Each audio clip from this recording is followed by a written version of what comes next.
Vítam vás pri dnešnom výklade karty 6 mečov, ktorá patrí do malej arkány. Táto karta často prichádza v momentoch, keď už v sebe cítite, že je čas ísť ďalej. Niečo, čo vás vyčerpalo, možno ste unavení z neustáleho riešenia tej istej veci.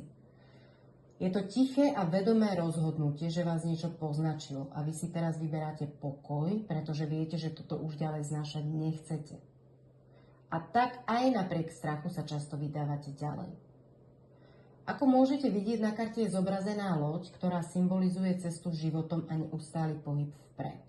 Síce ešte nie ste tam, kde by ste chceli byť, ale tiež už nie ste tam, kde vám bolo ťažko. Niekedy ide o reálny odchod, či už zo vzťahu, z práce, z hociakého prostredia.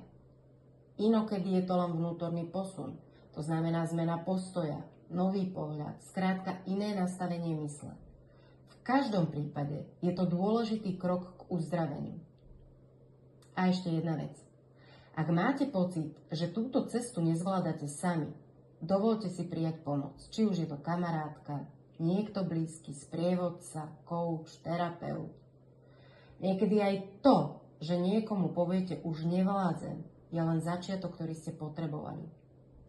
Šestka mečov nám pripomína, že aj malý posun je posun. Že niekedy sa najväčšie veci dejú potichu. A že to, že ste sa rozhodli pohnúť ďalej, aj keď je to neisté, je obrovská vec. Ďakujem za vašu pozornosť a ak sa vám tento výklad páčil, poteším ma, ak dáte like a prihlásite sa na odber.